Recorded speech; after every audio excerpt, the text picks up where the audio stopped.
Man, I'm built different, period. I'm just built different, man. And I've always had an eye, discipline, and a work ethic that I've had at a young age that I just apply it there. Have you ever wished you could just hit a reset button on a bad day?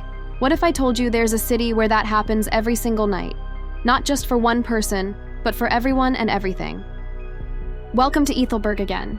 But this time, we're in the multiverse, and this one reboots every 24 hours. From the outside, Ethelberg looks like any other thriving metropolis.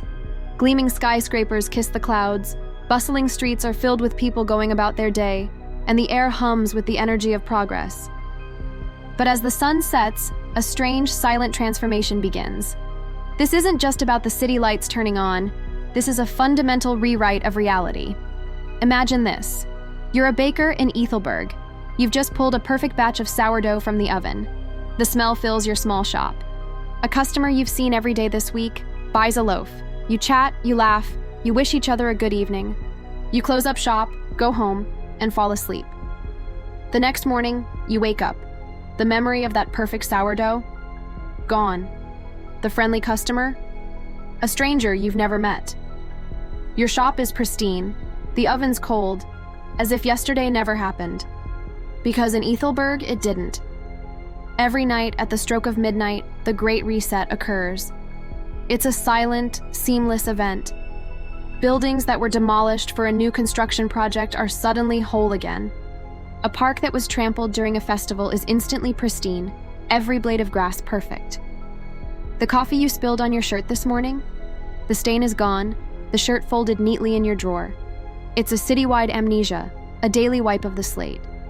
The only ones who seem to remember are the officials of the omnipresent government, known simply as the Directorate. You see them on towering screens across the city, their faces calm, their smiles unwavering. Their motto, displayed everywhere, is "A perfect day every day."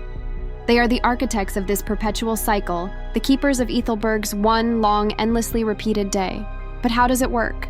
The official explanation, broadcast on a loop, speaks of an advanced chronofield technology. They claim it was developed to eliminate societal ills, crime, poverty, grief.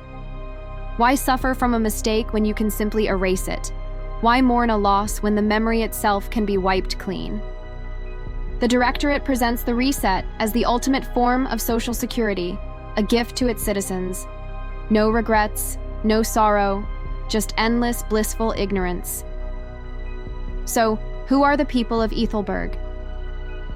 They are happy, genuinely, uncomplicatedly happy. They wake up each morning with no burdens from the day before. Every meal is a new culinary adventure. Every conversation is fresh and engaging. They fall in love for the first time, over and over again. Think about it. No awkward first dates to regret. No painful breakups to endure. Just the pure, exhilarating spark of a new connection, day after day after day. This system creates a unique kind of citizen. They are masters of the present moment because the present is all they have. They are incredibly skilled at their jobs, but not through years of accumulated experience. Instead, their skills are like muscle memory, ingrained into their being by the reset itself. A surgeon performs a flawless operation, not because she remembers the thousands she's done before, but because, on this single perfect day, she is a flawless surgeon. But let's pull back the curtain a little. What happens if you try to fight the reset? What if you write a note, "The city resets at midnight. Remember this," and hide it under your pillow? The next morning, the note is gone. What if you try to stay awake past midnight? You simply cannot resist the pull of sleep. A population that can't remember yesterday can't organize a rebellion. They can't hold a grudge. Their control is woven into the very fabric of time and memory. Their constant smiling faces on the screens aren't just propaganda. They are the only anchor in a sea of forgotten moments.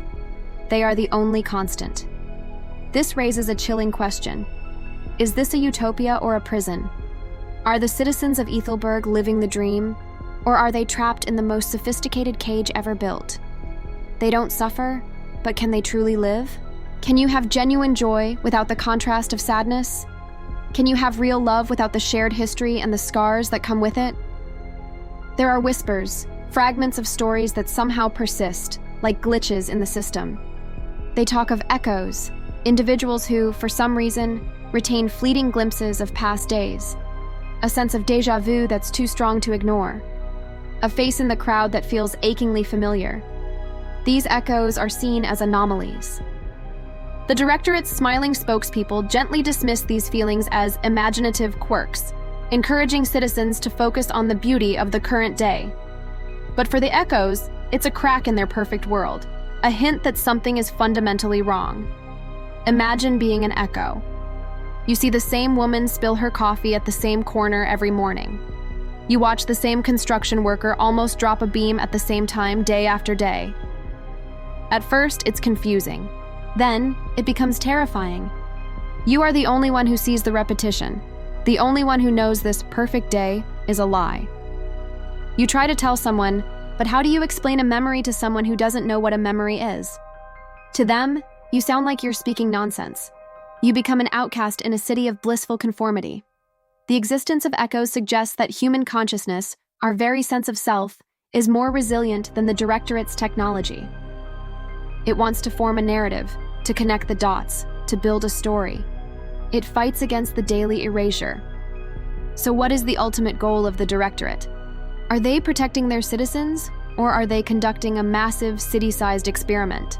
Perhaps they believe that by perfecting a single day and repeating it infinitely, they can achieve a kind of societal nirvana, a stable, predictable, and productive existence free from the chaos of human history. Or maybe, just maybe, something happened in Ethelberg's past. A catastrophe so terrible that the city's founders decided that forgetting was the only way to survive.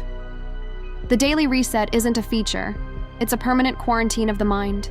The city of Ethelberg is a fascinating thought experiment. It forces us to ask what we value more: happiness or truth, security or freedom, the comfort of a perfect, predictable day, or the messy, beautiful, and sometimes painful journey of a life fully lived and fully remembered. Could you live in Ethelberg? Would you trade your memories, your past, your very story, for a guarantee of a perfect day every day? Would you trade your memories, your past, your very story, for a guarantee of a perfect day every day? It's a question without an easy answer. Thank you so much for joining me on this journey into the city that reboots. If you found this as fascinating as I did, please hit that like button and subscribe for more deep dives into strange new worlds. Let me know in the comments what you would do if you woke up in Ethelberg. End of transmission. Reality will now resume. Man, I'm built different, period. I'm just built different, man. And I've always had an eye, discipline, and a work ethic that I've had at a young age that I just kind of